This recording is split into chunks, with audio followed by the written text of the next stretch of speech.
Então, 1 Coríntios capítulo 13, versículo 13 diz: agora, pois, permanecem a fé, a esperança e o amor, estes três. Porém, o maior destes é o amor. Pai, nós queremos te agradecer e te louvar por esta noite. Obrigado pela palavra do Senhor, que está viva e eficaz, e mais cortante do que uma espada de dois gumes, que penetra, ó Deus, em nós e divide a alma do Espírito, para que eu e os meus irmãos possamos ser instrumentos nas tuas mãos e avançarmos naquilo que está no teu coração para o nosso coração. Em nome de Jesus. Amém. Amém. Irmãos, eu estava orando e pensando o que nós poderíamos conversar nesse mês de novembro. E dado a tantas e tantas informações, talvez até levado por tantas informações, eu percebo que Deus, Ele traz um conserto ou uma vacina em cima daquilo que nós precisamos, né? Então, por exemplo, quando você pede paciência, você sabe o que você vai ter, né? Você vai ter oportunidades para exercer paciência, né? Quando você pede fé, você vai ter oportunidades para exercer fé. Então Deus sempre traz uma resposta para a realidade que nós estamos vivendo. Eu acho que nós precisamos de algumas respostas de Deus para o tempo que nós estamos vivendo. Porque foi exatamente para isso que esse texto foi escrito, essa carta foi escrita. Paulo, quando ele escreve aos Coríntios, ele escreve para uma igreja que precisava entender algumas coisas. Nós precisamos entender algumas coisas nesses dias que nós estamos vivendo. Porque senão nós vamos fazer como disse o profeta Jeremias. Nós vamos trocar aquilo que é precioso por aquilo que é vil. O vil não é pecado. Vil é aquela coisa horrorosa, né? Uma cobra, vil. Não, o vil é tudo que rouba o lugar do precioso. Então, nunca nós podemos perder de foco o que é precioso para as nossas vidas. E quando Paulo escreve essa carta, ele escreve essa carta para uma igreja que estava em crise. Então Paulo, como aquele que ficou 1 ano e meio ensinando esse grupo de pessoas a caminhada, ele entendeu, ele percebeu que havia nele autoridade para que ele pudesse corrigir algumas coisas, consertar algumas coisas. E entre algumas coisas que existia nessa igreja, a igreja de Corinto, faltava, por exemplo, conhecimento da palavra. Eles queriam amar a Deus, eles queriam servir a Deus, mas eles não sabiam a respeito da doutrina da palavra de Deus. Então as coisas volta e meia ficavam confusas nas suas cabecinhas. Por exemplo, na carta de Paulo, essa primeira carta de Paulo aos Coríntios, Paulo trata sobre o casamento. Como é o casamento? Do ponto de vista bíblico, do ponto de vista de Deus, do ponto de vista de Cristo. Paulo, por exemplo, trata a questão das carnes sacrificadas. Se você ler, você vai ver um pedaço ali e diz: meu Deus, o que é esse negócio aqui? Carne sacrificada, o que significa isso? O que acontecia era o seguinte: haviam muitos templos de adoração em Corinto. E quando eles faziam o sacrifício a esses deuses, sobrava carne. Fazia lá o sacrifício, mas sobrava lá, sei lá, uma picanha, né? Sobrava um alcatra, uma maminha. E o que eles faziam? Eles vendiam essas carnes da sobra da adoração para os açougues. Isso era comum e era uma carne mais acessível. E aí o povo queria saber: pode comer essa carne? Não pode comer essa carne? Eu não vou responder isso para você hoje, porque essa não é a minha conversa de hoje, mas está lá em 1 Coríntios. o uso do véu. Em 1 Coríntios, você vai ver a explicação ou a importância do véu. Mas por que véu? Porque também nesses templos haviam o que se chamava de prostitutas cultuais. Elas ficavam dentro desses templos e ali elas se prostituíam.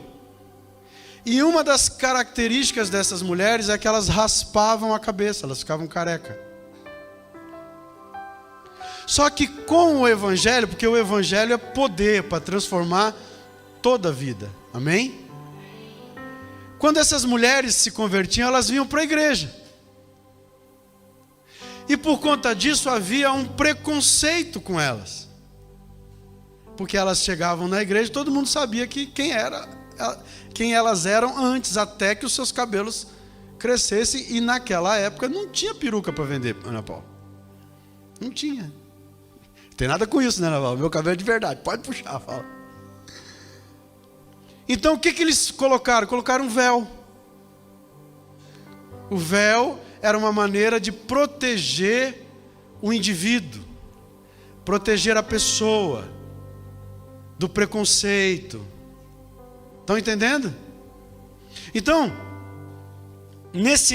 nessa carta, por exemplo, fala sobre a Santa Ceia, que nós vamos cear hoje. Por que nessa carta fala sobre a Santa Ceia? Porque eles iam para a Santa Ceia para encher a barriga. Eles iam para, né? Uma vez um gordinho falou para mim assim: rapaz, o primeiro dia que eu fui na igreja era Santa Ceia. Eu disse, eu gordinho, pensei assim, puxa vida, uma igreja que serve lanche. Vou ficar aqui. Aí ele explica a razão do pão, a razão do sangue, do vinho, a importância. Então havia uma falta de conhecimento bíblico na igreja de Corinto. E Paulo estava resolvendo isso com uma carta. Mas também havia falta de entendimento a respeito das coisas práticas da vida. Práticas da igreja, da caminhada cristã. Por exemplo, eles não sabiam o que fazer com os dons espirituais. Que hora que profetiza? Que hora que fala em línguas? E se fala, o que faz depois? Eles estavam confusos, então eles precisavam saber da liturgia. E aí Paulo explica, olha, quando alguém profetizar, os outros ouvem, no máximo 2. Quando alguém falar em línguas, se não houver alguém que interprete, fica quietinho. Então ele vai explicando os porquês. Paulo também trata a questão das autoridades espirituais. Um outro problema grave, e esse talvez seja o ponto central da carta de Paulo, e por isso que ele fala do amor, é que na igreja de Corinto havia uma divisão. A igreja estava partida. E Paulo entende, sabe, explica e nos deixa um legado, essa carta, de como isso é danoso para o bem da igreja. Pensa bem, irmãos, esses crentes, eles eram diferentes da gente. Primeiro, eles eram comunidades bem pequenas. E essas comunidades, por conta deles receberem a Cristo, eles eram excluídos da sociedade. Então muitas dessas pessoas, elas viviam em comunidade dia a dia. Já pensou? Se acordar todo dia e encontrar o irmão, né? Eles viviam uma realidade de cristianismo diferente. Mas mesmo dentro dessa realidade, e muito mais por conta dessa realidade, eles começaram a viver ali dentro divisões. Por exemplo, havia um grupo que dizia assim: nós somos de Apolo. E quando ele fala, quando a gente lê, né? Quem era Apolo? Apolo era um sábio, um mestre na palavra, profundo conhecedor da Escritura. Então algumas pessoas ouviam o que Apolo dizia e diziam: puxa vida, é assim mesmo.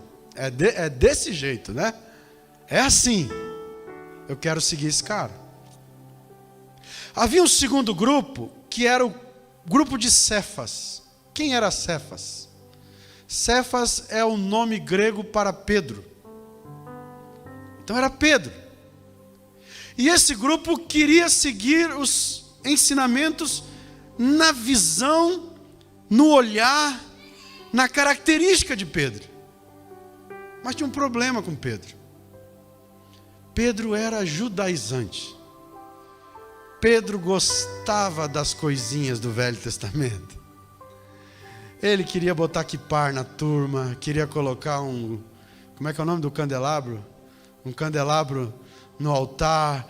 Ele queria colocar umas coisinhas. Ele queria, não, mas vamos fazer assim, vamos guardar o sábado, não vamos comer tal coisa, não vamos fazer isso, não vamos fazer aquilo. E tinha um grupo de pessoas que olhavam para Pedro e diziam: uau, é esse cara, esse é o cara. E havia um terceiro grupo, o grupo de Paulo. E o grupo de Paulo entendia o que era a graça, porque Paulo só pregava a graça. Paulo só falava a respeito da graça de Cristo. Paulo, ele tem verdadeiros compêndios da cabeça de Paulo nessas cartas, mostrando o que é a igreja, o que é Cristo, o que é a vida com Deus, como que você aplica o Velho Testamento no Novo Testamento, como você entende que as coisas do Velho Testamento são sombras das coisas que aconteceram no Novo, como tudo se cumpre em Cristo. Paulo, ele centralizou Cristo em todos os livros da Bíblia. É uma nova mensagem. E as pessoas olhavam e diziam: eu sou de Paulo. Mas ainda havia um quarto grupo. O quarto grupo dizia: eu sou de Cristo. Porque esse quarto grupo entendia que a voz de Apolo era importante, a voz de Pedro era importante, a voz de Paulo era importante, mas não há nenhuma voz mais importante do que a voz de Cristo Jesus. Nada se compara a Cristo Jesus. Porque Cristo, ele pega o que Apolo ensina, ele pega o que Pedro ensina, ele pega o que Paulo ensina, ele transforma tudo isso em amor. Jesus, ele consegue, através dos óculos chamados Jesus e a sua graça, nós conseguimos enxergar o amor de Deus, do primeiro versículo da Bíblia até o último.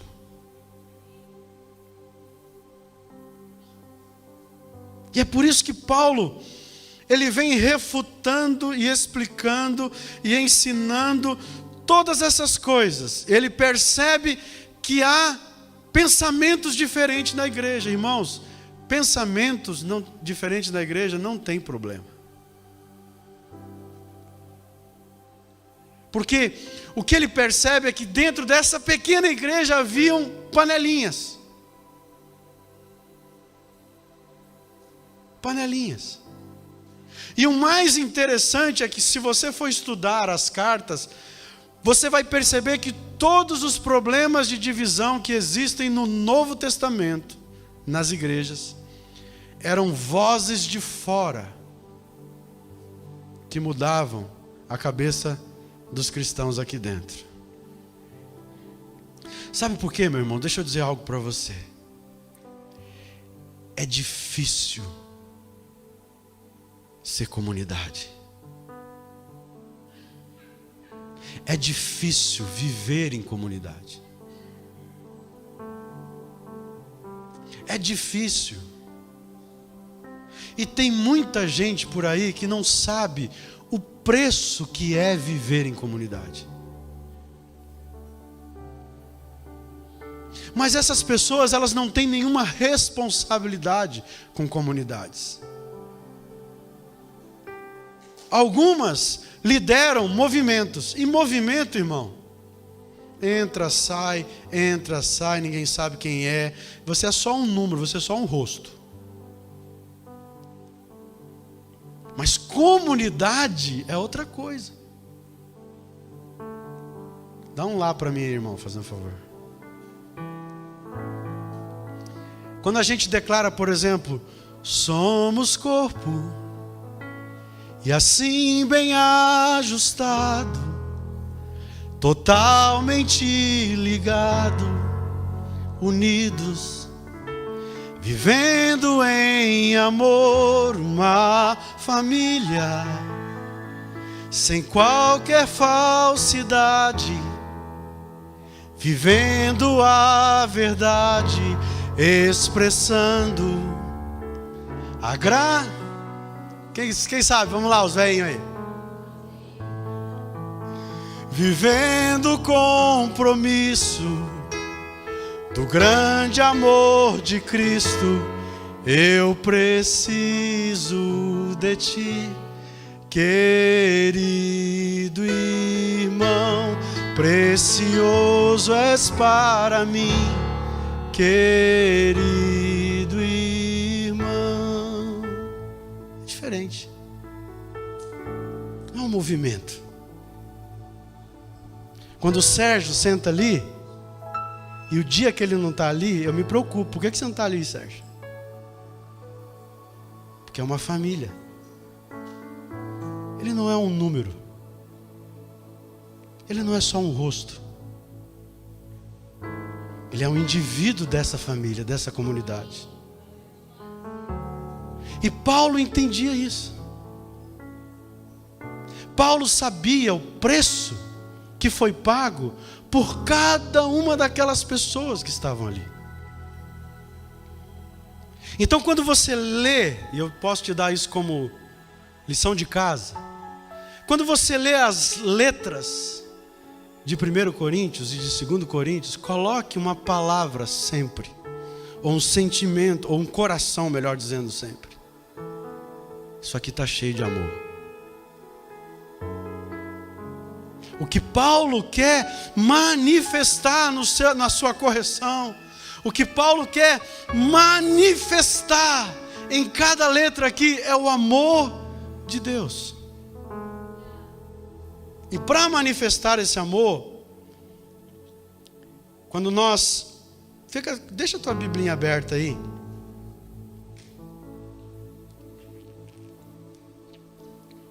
Em 1 Coríntios 13. No versículo 12 ele diz assim: e eu passo a mostrar-vos ainda um caminho sobremodo excelente. Toda vez que a Bíblia fala sobre caminho, ela fala sobre jornada, ela fala sobre caminhada, ela fala sobre andar junto, ela fala sobre um tempo que nós temos de estrada. E aí, as primeiras coisas que a gente precisa entender sobre o amor, em primeira instância, é que o conhecimento de Deus é conhecer o amor de Deus.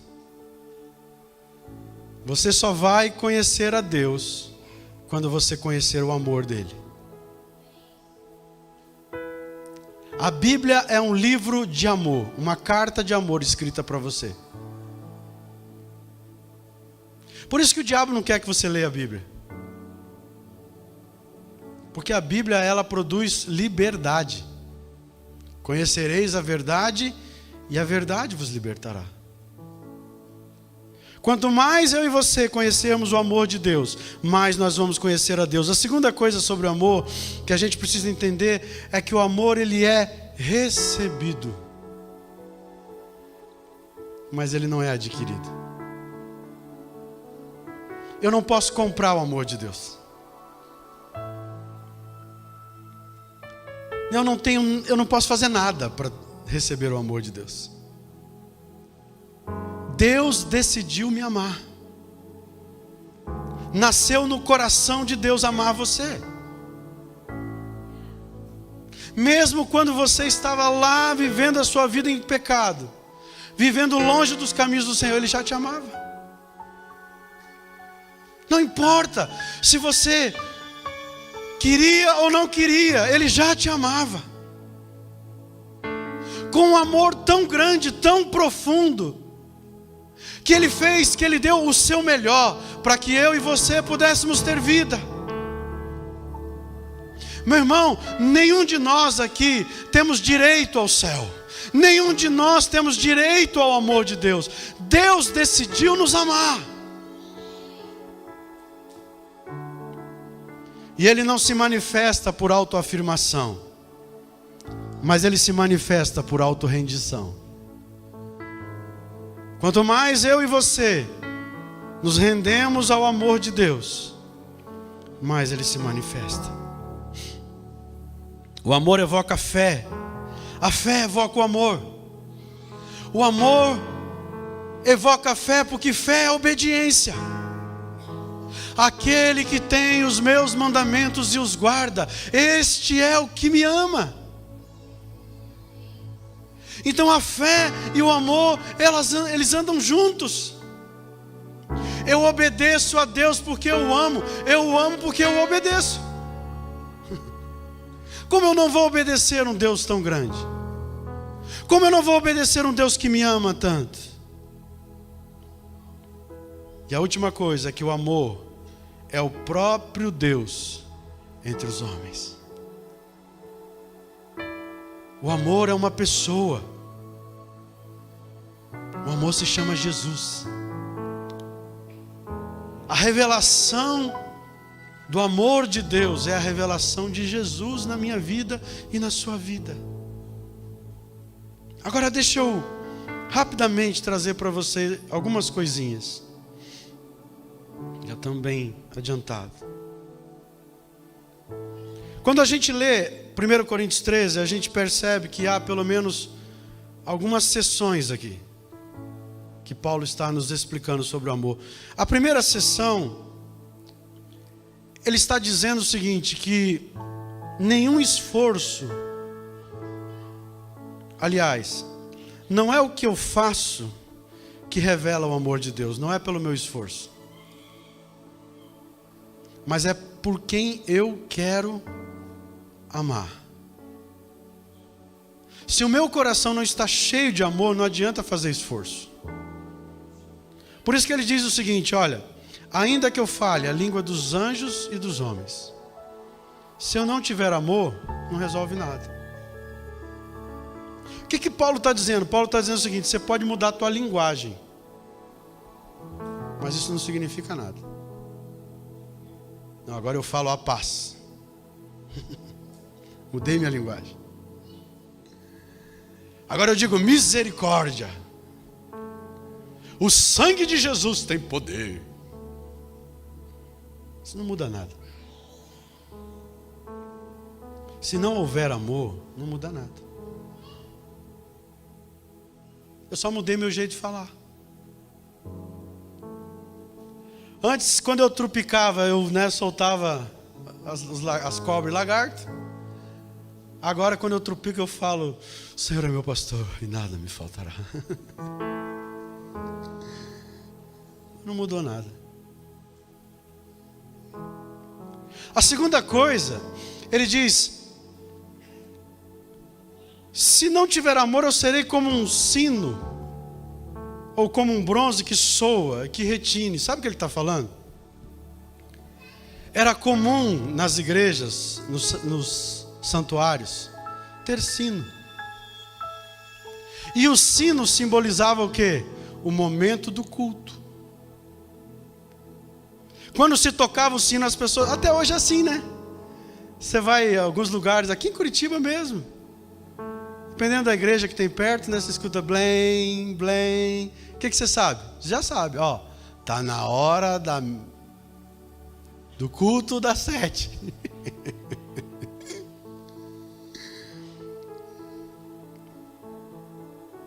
Sabe o que ele está dizendo? Que não adianta adoração sem amor. Não adianta culto sem amor. São coisas maiores. Nós estamos, lembra que eu falei? Nós não estamos dizendo que essas coisas não são importantes. Nós só estamos dizendo que são melhores. As que são melhores. Não adianta nada, é só barulho. Olha o que ele diz. Ele diz assim: ainda que eu tenha tamanha fé a ponto de transportar montes, ou seja, ainda que eu seja o cara, espiritualmente falando, ministério de transportador de montanha. Se não tiver, ele vai ao extremo. E ainda que eu dê o meu próprio corpo para ser queimado, sabe o que significa isso? Era comum os escravos naquela época serem queimados. Pertence ao Patrick. Estava assim, P assim.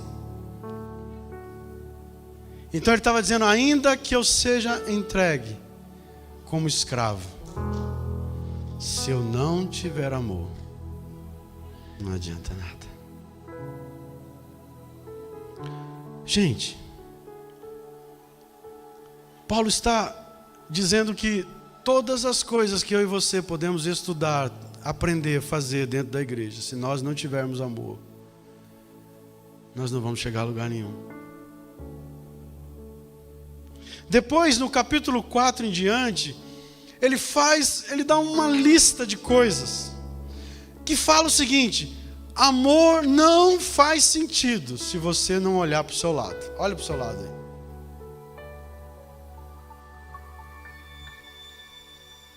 Não adianta dizer que você ama a Deus, que você não vê, se você não consegue amar o seu irmão, que você vê. E aí ele dá uma lista de coisas que, olha, não é moleza. O amor é paciente. Tem hora que você se cansa? Não tem hora que os irmãozinhos te tiram do sério? Quase nunca, né? O amor é benigno. O amor não arde em ciúmes. Não se ufana, ou seja, não é soberbo. Meu Deus do céu, onde é que foi parar o cristianismo? Quanta soberba. Parece que quando a gente vai falar que é crente, a gente estufa o peito. Não se ensoberbece, não se conduz inconvenientemente, não procura os seus interesses, não se exaspera, não se ressente do mal, não se alegra com a justiça, mas regozija-se com a verdade. Tudo sofre, tudo crê, tudo espera, tudo suporta. Nós estamos precisando desse amor. Que a gente está fazendo do cristianismo como se o cristianismo fosse uma coisa que as pessoas fossem uma bala, um papel de bala, um copo descartável de café. Se não se enquadra na minha maneira de pensar, se não faz do jeito que eu faço, a gente joga fora. Muitos anos atrás, vocês nem eram nascidos, né? Só eu e o Anderson. Sabe o que faziam nas igrejas? Isso eu vi. Meu tio foi num bar, pediu uma guaraná. Tomou uma guaraná no copo, coitado. Por que ele foi tomar no copo? Alguém passou e disse: fulano está bebendo cerveja. Sabe o que fizeram com ele? Excluíram ele da igreja. Ele nunca mais voltou. Ele já morreu. Eu não sei o que aconteceu com ele. Eu não tenho como julgar. Mas ele nunca voltou para a família. Porque a gente está esquecendo do amor. Eu sei que é difícil. São muitas vozes na nossa cabeça.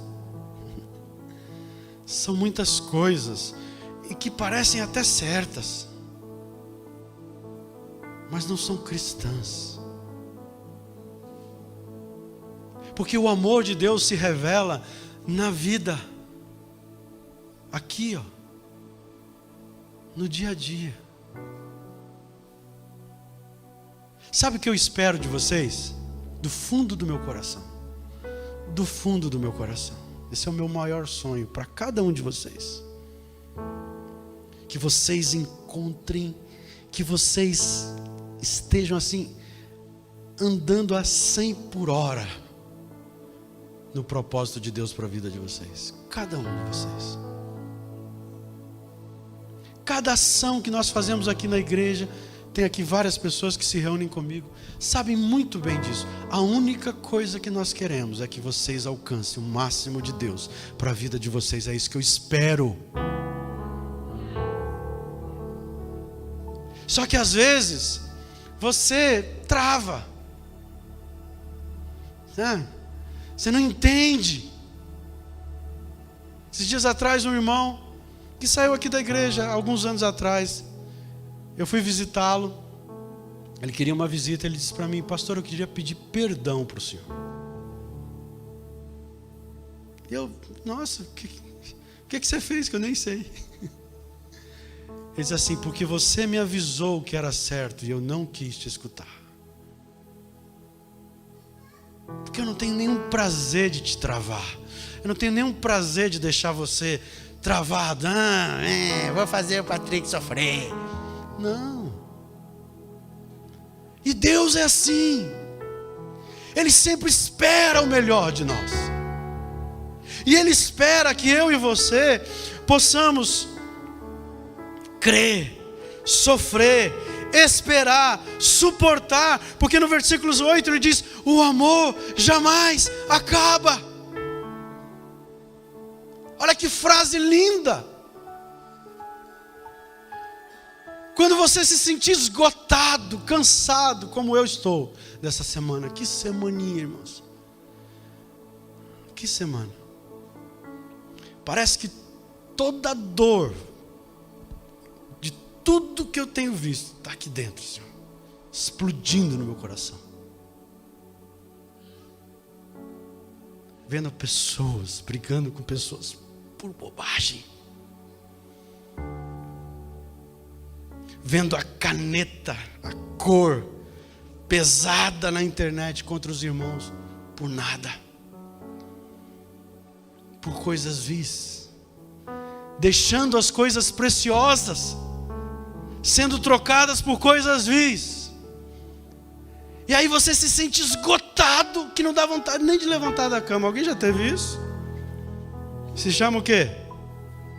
Alguém sabe? Mas aí o amor jamais acaba.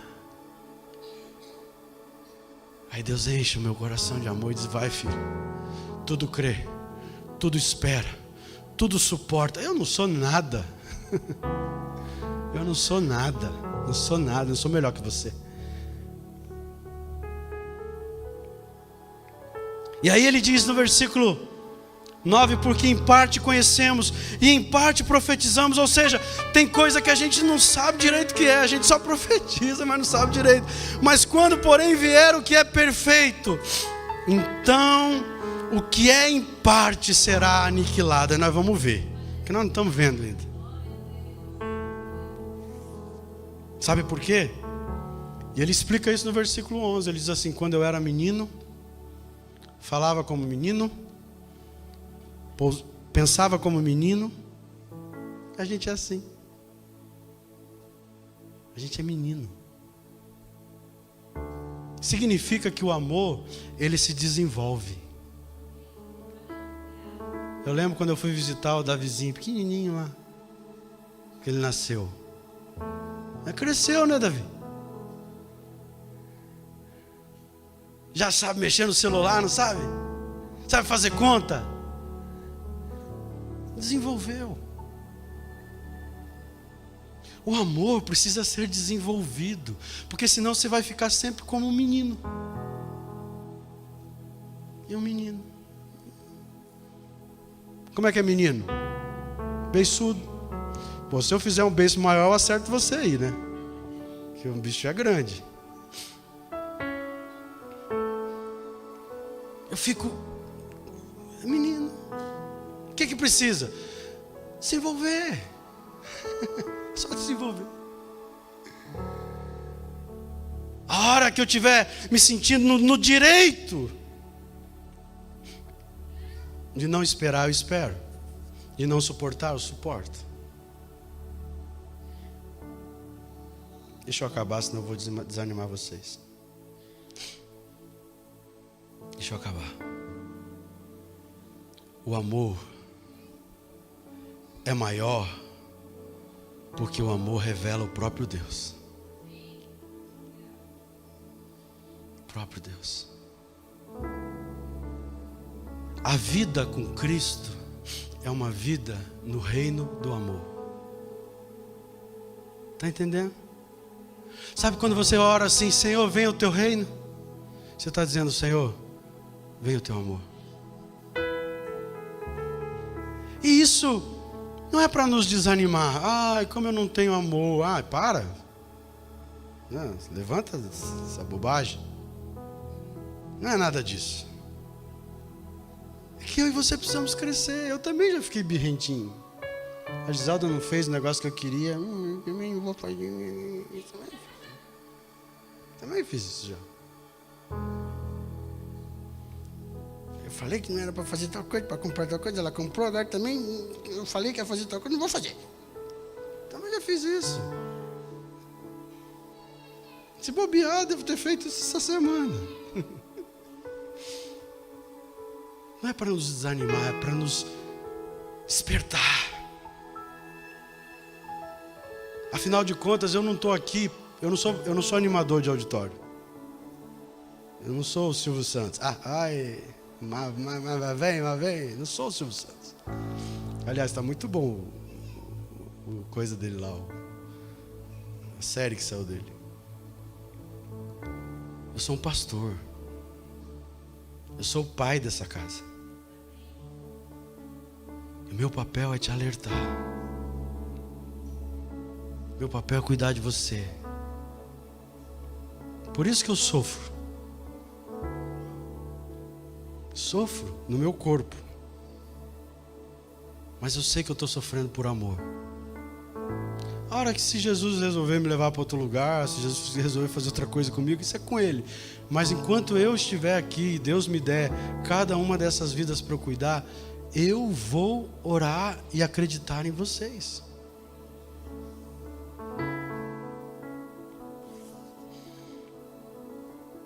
O amor é a fórmula para resolver todas as nossas diferenças. Aplique amor em seu casamento e vai ser restaurado.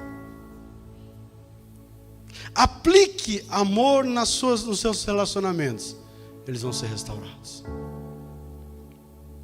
Aplique amor no seu trabalho e você vai ver que os frutos serão diferentes.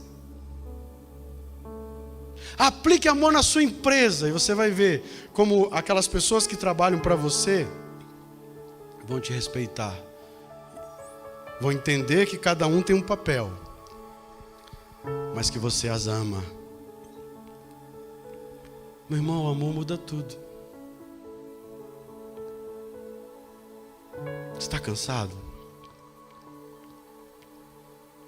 Está cansado de tanta... né? Aplique amor.